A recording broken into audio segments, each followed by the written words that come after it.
네, 오늘 2월 2일입니다. 수요 예배 나오신 우리 성도님들을 환영합니다. 우리 말씀 나누기 전에 공동기도 제목으로 기도하는 시간 갖도록 하겠습니다. 기도하시겠습니다. 홍석화 집사의 암을 치료해 주십시오. 배옥진 집사의 뇌졸중을 치료해 주십시오. 언어가 회복되고 오른쪽 팔다리에 힘이 생겨나도록 해 주십시오. 곽한나 집사의 허리를 치료해 주십시오. 고나 집사가 다시 걷도록 해 주십시오. 오기순 어린이가 회복이 잘 되게 해 주십시오. 이승학 성도의 뇌종양 치료가 잘 되게 해 주십시오. 조인세 장로의 다리를 치료해 주십시오. 김시희 집사의 눈을 치료해 주십시오. 우한 폐렴으로부터 우리를 지켜주십시오. 예수님의 이름으로 기도합니다. 아멘. 오늘 본문의 말씀은 고린도전서 5장 1절에서 8절까지 말씀입니다. 제가 봉독해 드리겠습니다. 너희 중에 심지어 음행이 있다 함을 들으니 그런 음행은 이방인 중에서도 없는 것이라. 누가 그 아버지의 아내를 취하였다 하는도다. 그러하고도 너희가 오히려 교만하여져서 어찌하여 통한이 여기지 아니하고 그 일 행한 자를 너희 중에서 쫓아내지 아니하였느냐. 6절부터 8절까지 읽겠습니다. 너희가 자랑하는 것이 옳지 아니하도다. 적은 누룩이 온 덩어리에 퍼지는 것을 알지 못하느냐. 너희는 누룩 없는 자인데 새 덩어리가 되기 위하여 묵은 누룩을 버리라. 우리의 유월절 양 곧 그리스도께서 희생되셨느니라. 이러므로 우리가 명절을 지키되 묵은 누룩으로도 말고 악하고 악의에 찬 누룩으로도 말고 누룩이 없이 오직 순전함과 진실함의 떡으로 하자. 아멘. 사도 바울은 1장부터 4장까지 성전이 깨끗해져야 된다 하는 것을 굉장히 강조했습니다. 우리가 3장에서 봤는데요. 너희가 성전인 것을 알지 못하느냐. 하나님의 성령이 너희 안에 거하신다. 그러면서 누구든지 하나님의 성전을 더럽히면 하나님이 그 사람을 멸하시리라. 이렇게 말씀하세요. 여러분 여기서 이제 성전이라는 개념이 한 사람 한 사람이 성전도 됩니다. 그런데 지금은 이제 교회라고 하죠. 그런 성도들이 모여 있는 그 무리도 성전이 되는 거예요. 그런 무리, 그러니까 한 사람 한 사람의 성전된 그리스도인들이 모여 있는 그 교회도 성전이 되는 겁니다. 그래서 교회를 깨끗하게 해야 된다 하는 것을 굉장히 강조합니다. 개인의 깨끗함 플러스 교회의 깨끗함도 강조하고 있는 겁니다. 그러면서 사도 바울이 오늘 본문에 와서 실제적으로 고린도 교회의 한 가지 죄를 지적합니다. 근데 이 죄가 보통 죄가 아니었습니다. 이게 음행하는 죄였는데 이 음행의 죄가 특별히 근친상간이었습니다. 그래서 사도 바울이 말하기를 이런 음행은 이방인 중에도 없는 거라고 이야기를 하죠. 자, 제가 1절을 읽어드리겠습니다. 1절 2절입니다. 너희 중에 심지어 음행이 있다 함을 들으니 그런 음행은 이방인 중에도 없는 것이라. 누가 그 아버지의 아내를 취하였다 하는도다. 교회를 깨끗하게 유지해야 됩니다. 교회가 항상 깨끗해야 됩니다. 교회가 깨끗하고 의로워야 하나님께서 그 교회를 통해서 일하시고 그 교회가 기도하는 것에 하나님께서 응답해 주시기 때문에 그렇습니다. 죄가 있는 교회 쓰지 않습니다. 그리고 죄가 있는 교회가 아무리 구해도 하나님께서 응답하지 않습니다. 그러면 그 교회는 있으나 마나한 교회가 되는 거죠. 백해무익한 교회가 되는 것이죠. 자, 그런데 고린도 교회 얼마나 은사가 많은 교회였습니까? 그런데 이 교회가 사도 바울이 떠난 다음에 여기에 음행하는 문제가 생깁니다. 고린도 교회의 가장 큰 문제죠. 그런데 음행도 문제지만 음행보다 더 큰 문제가 있었습니다. 이 음행하는 것이 드러났어요. 이게 이제 사람들이 다 알게 된 겁니다. 다 알게 되었는데 교회가 그 고린도 교회가 음행한 사람을 대하는 태도에 있어서도 큰 문제가 발생한 겁니다. 자, 그게 2절에 기록되어 있습니다. 제가 읽어드리겠습니다. 그리하고도 너희가 오히려 교만하여져서 어찌하여 통한이 여기지 아니하고 그 일 행한 자를 너희 중에서 쫓아내지 아니하였느냐. 교회 안에 아버지의 아내, 아마 친어머니는 아닌 것 같아요. 뭐 새어머니나 아마 그런 것 같습니다. 그래서 근친상간의 문제가 터졌습니다. 이게 교회 안에 다 알려진 겁니다. 근데 이제 이 교회의 문제가 뭐냐 하면 교만해졌어요. 교만이라는 말을 씁니다. 그러하고도 너희가 오히려 교만하여져서, 사도 바울이 교만이라는 단어를 씁니다. 여러분, 이 교만이라는 말은 어떤 의미가 있냐 하면, 이게 왜 교만인가? 이게 뭐 부정직하다든지, 너희가 부주의하다든지, 너희가 죄를 가까이 한다든지 이렇게 말하지 않고 교만이라는 말을 썼습니다. 왜 교만이라는 말을 썼냐 하면, 하나님께서 율법에 이런 문제가 있으면 하나님이 치리해서 교회에서 쫓아내라고 명령하셨습니다. 그런데 하나님의 명령에 순종하지 않는 겁니다. 하나님은 죄라고 이야기를 하는데 이 사람들은 이것을 죄라고 생각을 하지 않는 겁니다. 그래서 통한히 여기지 않습니다. 이 문제를 문제로 생각하지 않는 겁니다. 별것 아니라고 생각하는 겁니다. 교만해져서요. 하나님의 뜻보다 자기들의 생각이나 그 당시 그 시대의 문화를 더 소중하게 생각하는 겁니다. 별것 아니라고 생각하는 겁니다. 이거 별거 아니야. 그래서 통한히 여기지 않습니다. 교회에 있는 사람들이 이 문제를 놓고 마음의 부담을 가지고 기도하는 사람이 없는 겁니다. 거기다가 이 사람을 쫓아내지도 않습니다. 그렇게 일한 사람을 교회에서 제외시키지도 않는 겁니다. 사도 바울은 이게 더 큰 문제라고 이야기를 하고 있는 겁니다. 이게 바로 교회를 더럽히는 거라고 말합니다. 성전이 거하시는, 성령이 거하시는 성전을 더럽히는 문제가 이 문제라고 생각합니다. 여러분, 우리는 교회 안에서 항상 이런 말을 하죠. 교회는 사랑이고 하나님은 사랑이고 그래서 어떤 사람도 받아들여야 된다. 그래서 우리는 교회에서 이런 문제를 더 문제를 키운다든지 이런 사람을 징계한다든지 하는 것에 대해서 굉장히 부정적입니다. 현대 교인들이 그렇습니다. 그래서 여기서 대해서 아무 말도 하지 않습니다. 심지어 어떤 분들이 이렇게 말합니다. 예수님께서 99마리의 양 우리 안에 있는 것보다 한 마리 잃어버린 양을 찾아서 나가신 거 아니냐. 이런 사람을 교회에서 받아줘야 된다. 이런 사람을 교회에서 용납해 줘야지. 이런 사람을 교회에서 쫓아내면 교회의 목적에 맞지 않다. 이렇게 말하는 경우가 있죠. 여러분, 그런데 잃어버린 한 마리 양, 그것은 여기 맞지 않는 이야기죠. 잃어버린 양이라는 것은 정말 하나님을 모르는 사람을 말하는 것입니다. 범죄하고 죄짓고 하나님 앞에서 죄지은 게 없다고 당당하게 말하는 게 아니라요. 하나님을 몰라서 세상에서 헤매이는 것을 잃어버린 한 마리 양이라고 하고, 만약에 하나님의 거듭난 그리스도인 중에 이런 일을 당했는데 이 일에 대해서 회개하지 않고 죄라고 생각하지 않는다면 그 사람을 교회에서 치리해야 된다 하는 게 사도 바울의 생각이라는 겁니다. 그래서 교회가 교만하다고 이야기를 하는 겁니다. 자, 보십시오. 사도 바울이 이 일을 이렇게 합니다. 6절을 보시면 너희가 자랑하는 것이 옳지 아니하도다. 사람들이 이걸 자랑하는 거예요. 뭘 자랑하는 거냐 하면 우리 교회는 이런 사람들을 쫓아내지 않고 우리가 함께 지냅니다 하는 것을 자랑한다는 겁니다. 뭐 지금의 우리 현대 교인도 그럴 수 있지 않습니까?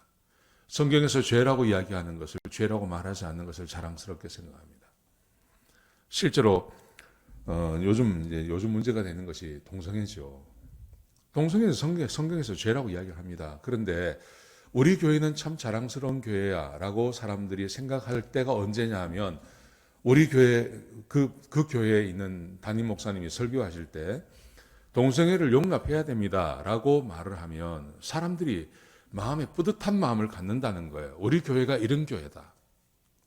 우리 교회는 그런 것에 대해서, 동성애 문제에 대해서 정죄하지 않는 교회다. 우리 교회는 좋은 교회다.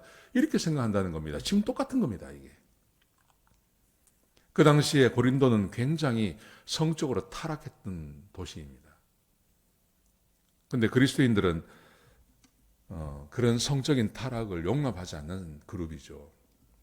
그런데 이제 이 고린도 교회가 이런 문제가 터졌을 때 이 사람들을 용납하고 받아주고 하는 것을 교인들이 자랑스럽게 생각하는 겁니다. 우리는 이런 사람을 쫓아내지 않고 우리의 형제로 받아들이고 함께 믿음 생활을 합니다. 우리는 하나님의 사랑을 실천하는 교회입니다. 이렇게 사람들이 자랑스럽게 생각하고 있다는 것입니다. 우리도 얼마든지 그럴 수 있습니다. 사람들을 무조건 용납하는 것을 이게 사랑이라고 생각할 수 있습니다. 그래서 받아줄 수 있다고 생각하는 것이죠. 자, 그런데 보십시오. 사도 바울이 뭘 걱정하는지. 6절 하반절에 보시면 적은 누룩이 온 덩어리에 퍼지는 것을 알지 못하느냐. 그렇게 간음한 사람을 받아주면 그것을 회개하게 하지 않으면 그걸 죄라고 지적하지 않으면 어떤 문제가 생기냐 하면 이게 누룩이 되어서 온 덩어리에 퍼져나가는 것을 알지 못하느냐. 다른 사람들이 교회가 저걸 받아주네. 이건 죄가 아니구나 하고 그 죄에 빠져서 탐닉하는 사람들이 생겨날 수 있다는 것입니다. 얼마든지 생겨날 수 있다는 것입니다. 사도 바울이 이것을 걱정하는 겁니다. 이런 심각한 문제가 터졌는데 회개하지도 않고 회개를 촉구하지도 않고 오히려 자랑스럽게 여기는 이 고린도 교회를 바라보면서 너희가 그렇게 하면 이 문제가 이 간음의 죄가 지금은 한 사람에게 있지만 이게 덩어리 전체 교회 전체에 퍼져나갈 것을 왜 생각하지 못하느냐. 사도 바울이 그렇게 지적하고 있는 겁니다. 7절에 보시면요. 너희는 누룩 없는 자인데 누룩이 없는 자, 누룩이 없는 아주 순수한 그 덩어리라는 거죠. 그런데 새 덩어리가 되기 위하여 묵은 누룩을 내버리라. 누룩을 받아들이면 안 된다. 이 누룩이 뭐냐 하면 예수님께서 말씀하시는 누룩이라는 것은 유대인들이 주장하는 유대교의 가르침, 거짓된 가르침, 혹은 기독교 가르침 외의 세상의 모든 가르침을 말하는 것입니다. 예수님께서 제자들에게 그렇게 말씀하셨죠. 마태복음 16장에 보시면 너희는 삼가 바리새인과 서기관들의 누룩을 조심하라. 그러니까 제자들이 우리가 빵을 안 가져와서 예수님께서 저런 말씀을 하시나? 했는데 그게 아니라 그 다음 16장 12절에 보시면 바리새인과 사두개인들의 교훈을 가리키는 말. 바리새인과 서기관들의 가르침, 예수님께서 가르치시고 하나님의 말씀이 있습니다. 그런데 그것 외에 누룩. 근데 이게 합쳐지면요, 누룩이 급속도로 빵에 퍼져나간다고요. 고린도는 유대인들을 염려할 것은 아니지 않습니까? 고린도는 오히려 더 유대인이 아니라 그 당시에 그 헬라의 그 타락한 성적인 문화, 헬라의 아주 타락한 하나님을 대적하는 문화 전체를 말하는 것인데 이걸 용납하기 시작하면 그 문화가 급속도로 교회에 들어와서 복음이 희석되어지고 복음이 아주 죽어버리는 그런 교회가 될 가능성이 굉장히 많다고 말하는 것입니다. 너희는 누룩 없는 자인데 세상 안의 가치관이 아니라 하나님의 말씀에 진정한 가치를 두고 하나님의 말씀에 따라서 구원받은 하나님의 백성이 하나님의 말씀을 따라서 하나님께서 명령하신 대로 율례와 규례를 지키며 살아가야 할 그 삶에서 이런 성적인 문제를 그냥 받아들여 버리면 그 교회 자체가 죽어버린다는 것이죠. 여러분, 우리 지금은 그렇게 문제가 되지 않지만 사실은 우리 앞세대, 제가 대학 다닐 때만 하더라도요, 자유주의라는 것이 굉장히 문제였습니다. 자유주의. 지금은 자유주의 물결이 많이 죽었습니다. 그런데 제가 대학 다닐 때만 하더라도 한국 신학교 안에도 자유주의 신학자들이 참 많았습니다. 자유주의 신학자들이 강조하는 것이 어떤 것들이냐 하면 이게 독일의 그냥 일반 그 학문이 교회에 들어온 겁니다. 자유주의 신학자들은 아무리 성경이라 하더라도 성경이 세상의 과학과 합쳐져서 과학으로 설명되지 않는 성경의 기적은 이것은 믿을 수 없다고 주장했죠. 자유주의 신학이 그런 거거든요. 그래서 과학이 성경을 검증해서 과학이 인정하는 것만 우리 인정하자. 그렇게 되는 겁니다. 그래서 기적을 다 빼버리는 겁니다. 성경 안에서. 모든 기적을 다 빼버립니다. 그래서 창세기 믿을 수 없다. 창세기 1장부터 11장까지 나오는 내용을 설화라고 합니다. 설화. 실제로 벌어진 사건이 아니라는 거죠. 창조 설화. 그렇게 말합니다. 예수님의 동생의 탄생 믿지 못합니다. 그것도 탄생 설화. 그거는 저 중동 지방이나 아니면 어느 나라에나 있는 신화 있지 않습니까? 그 신화 중에 하나라고 생각하는 겁니다. 성경에서 모든 기적을 다 빼버리는 겁니다. 예수님께서 무리를 걸으셨습니다. 오병이의 기적을 행하셨습니다. 죽은 사람을 살려내셨습니다. 심지어 예수님께서 죽음에서 부활하셨다는 것까지 믿지 못한다는 거죠. 그럼 뭘 믿냐는 겁니다. 도덕적인 것 몇 가지만 믿는 겁니다. 그 사람들이 좋아하는 게 있습니다. 그 사람들이 좋아하는 게 그런 겁니다. 산상수훈. 여러분, 산상수훈대로 살 수 있습니까? 못 삽니다, 그거. 근데 그거는 좋다는 거예요. 그거는 할 수 있지 않냐? 못 합니다. 거듭나지 않으면 절대 못 하는 게 그겁니다. 하나님이 함께하지 아니하시면, 하나님, 온 세상을 창조하신 하나님께서 우리 가운데 역사해 주지 아니하시면 어떤 사람도 산상수훈 못 지킵니다. 그런데 기적 다 빼버리고, 예수님의 탄생 다 빼버리고, 예수님께서 행하신 기적 다 빼버리고, 그거 가지고 예수 믿겠다고? 그 결과가 뭔지 아십니까? 독일 교회 보십시오. 그 자유주의 신학이 아주 창궐한 곳이, 시작이 된 것이 독일입니다. 독일 교회 보십시오. 독일 교회 다 죽어버렸습니다. 미국도 마찬가지입니다. 미국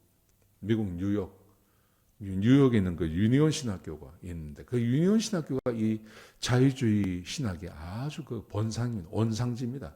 뉴욕 보십시오. 교회 다 죽어버렸습니다.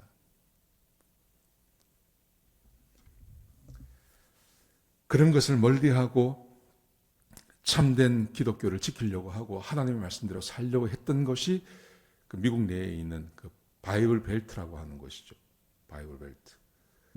거기서 성경을 성경대로 믿고 하나님 말씀을 하나님 말씀대로 믿고, 그게 침례교입니다. 침례교 신학교가 그렇게 하려고 애를 썼던 교단입니다. 지금 PCUSA나 이런 교단을 보십시오. 거기서 장로교 다 그 동성애 다 받아들이지 않습니까? 여기 클레몬트 신학교라고 여기 있습니다. 여기 10번 가다 보면요. 그 학교 아주 대표적인 학교입니다. 동성애 다 받아들입니다. 교회는 다 죽습니다. 다 죽습니다. 교회는. 지금 사도 바울이 그것을 염려하는 겁니다.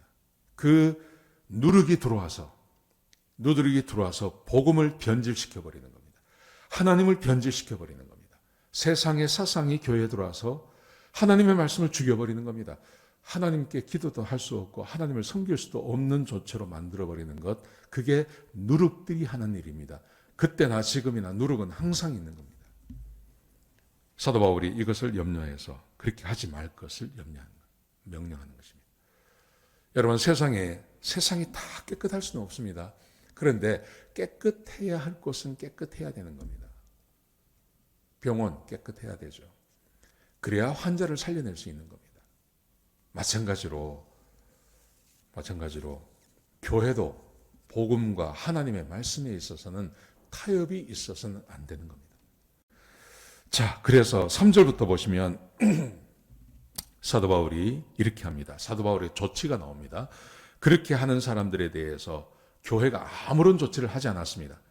그래서 사도 바울이 그들에게 조치를 하나 취하는데, 그게 뭐냐면요, 3절에 보시면 내가 실로 몸으로는 떠나 있으나 영으로는 함께 있어서 거기 있는 것 같이 이런 일 행한 자를 이미 판단하였노라. 주 예수의 이름으로 너희가 내 영과 함께 모여서 우리 주 예수의 능력으로 이런 자를 사탄에게 내어주었으니 이는 육신은 멸하고 영은 주 예수의 날에 구원을 받게 하려 함이라. 사도 바울이 한 게 뭐냐 하면요, 내가 이런 사람을 판단해서 사탄에게 내어주었다, 그렇게 말합니다.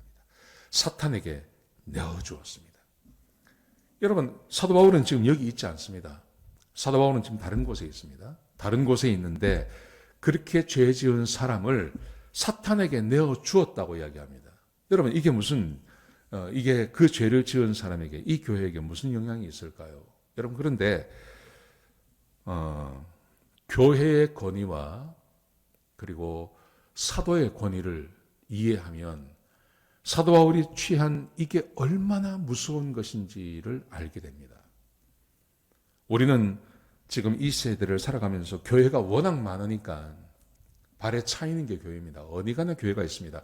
그래서 교회의 권위가 땅에 떨어져 있습니다. 그런데 여러분, 그렇지 않습니다. 아무리 교회가 많아도 교회가 가지고 있는 권위가 있습니다.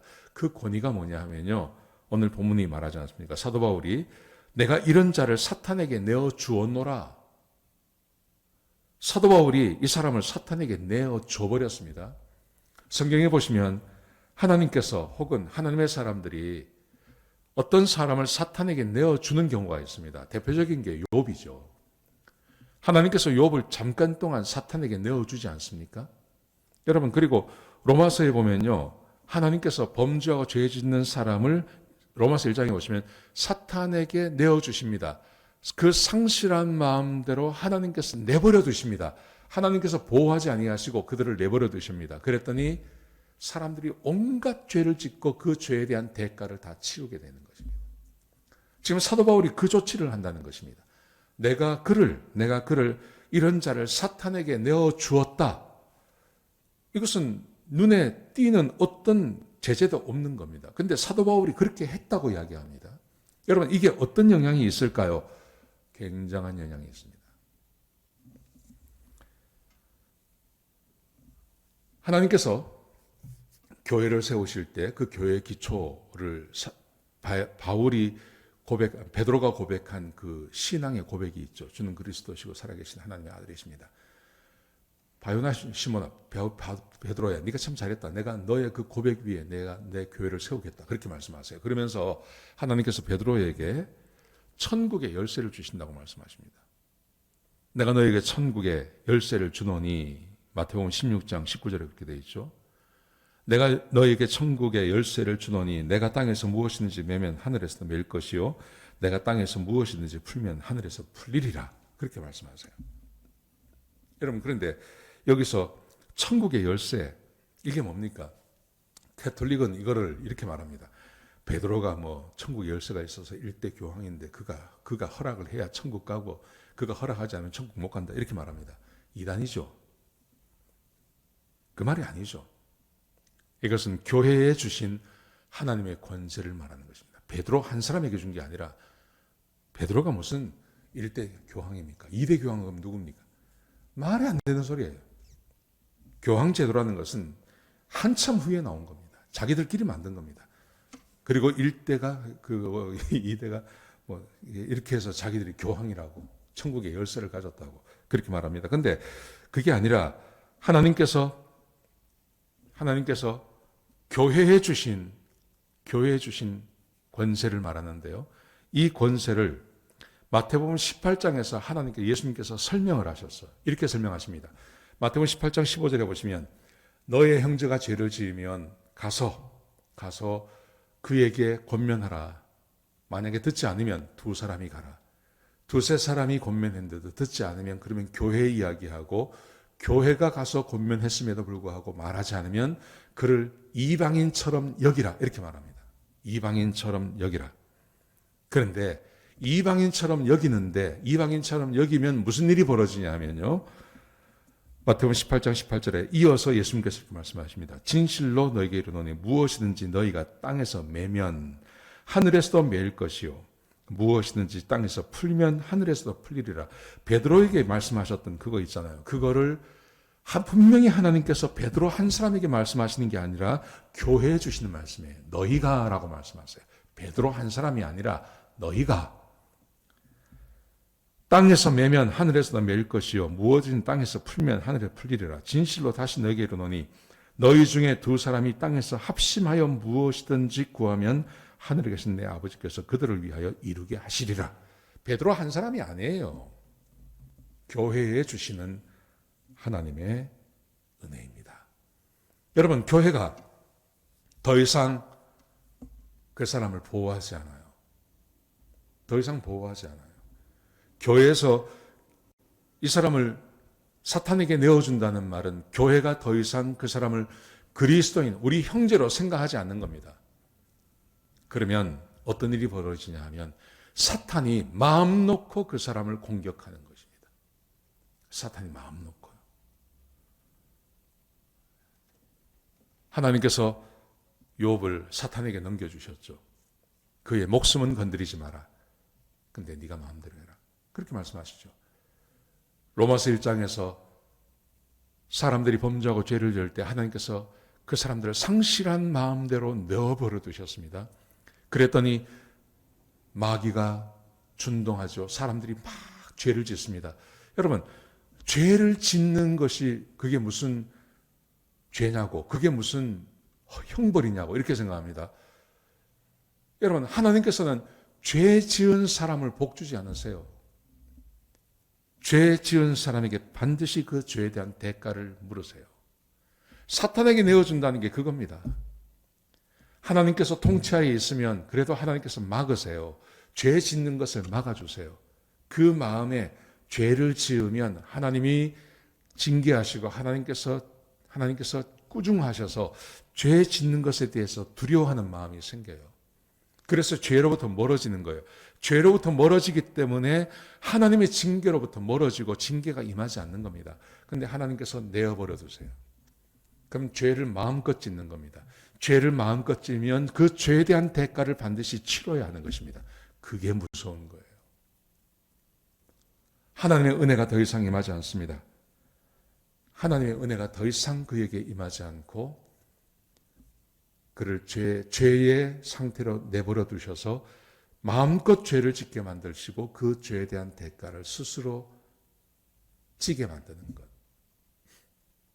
여러분, 그게 무서운 겁니다. 그게 무서운 겁니다. 두 번째는요, 야고보서 5장에 보시면 하나님께서 이렇게 말씀하세요. 누구든지 병든 자가 있느냐? 그러면 교회 이야기에서 장로들을 불러서 그에게 기도하게 하라. 의인의 기도를 내가 듣겠다고 말씀하세요. 여러분, 죄를 짓습니다.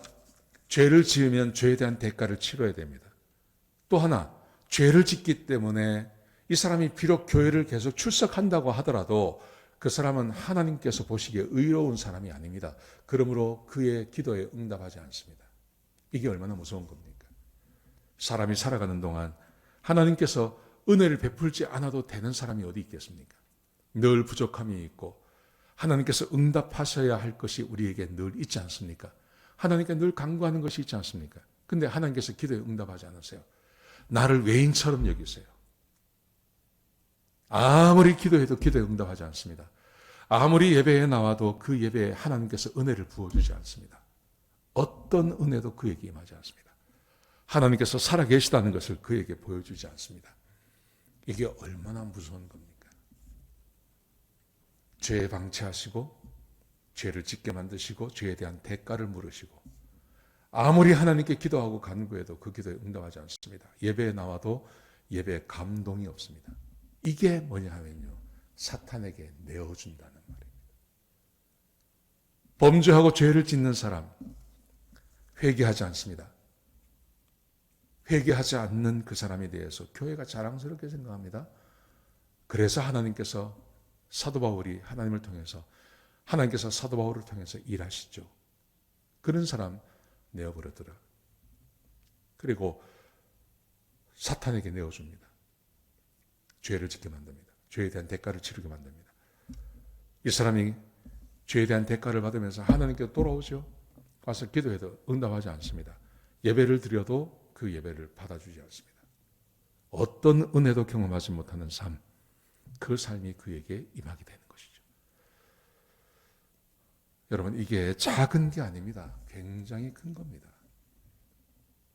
그러므로 저는 우리 교회 안에서 적어도 목장 안에서 또 가깝게 지내시는 분들이 혹 우리 교인들 가운데 죄 짓고 범죄하면 그렇게 하면 안 된다고 이야기해야 됩니다.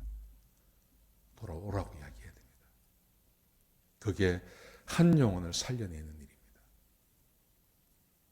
세상의 가치관과 세상이 가고 있는 것을 받아들이는 것이 선진한 첨단을 가고 있는 깨어있는 교회가 아닙니다. 교회는 항상 하나님의 말씀에 깨어 있어야 됩니다.